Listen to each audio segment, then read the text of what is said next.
కామారెడ్డి జిల్లా నకిలీ విత్తనాల విక్రయదారుల పట్ల కఠినంగా వ్యవహరించాలని, అవసరమైతే పీడీ యాక్ట్ క్రింద కేసులు నమోదు చేసి దుకాణాలు సీజ్ చేయాలని బాన్స్వాడ శాసనసభ్యులు పోచారం శ్రీనివాస్ రెడ్డి అధికారులకు సూచించారు.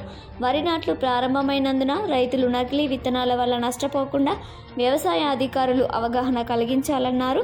శుక్రవారం కలెక్టరేట్లోని ప్రధాన సమావేశ మందిరంలో జిల్లా పరిషత్ చైర్పర్సన్ దఫేదార్ శోభా రాజు అధ్యక్షతన జరిగిన జిల్లా ప్రజా పరిషత్ సాధారణ సర్వసభ్య సమావేశంలో వ్యవసాయ రంగాన్ని సమీక్షిస్తూ టాస్క్ ఫోర్స్ బృందాల ద్వారా విస్తృత తనిఖీలు నిర్వహిస్తూ నకిలీ విత్తనాల విక్రయాలను అరికట్టాలని పోచారం సూచించారు.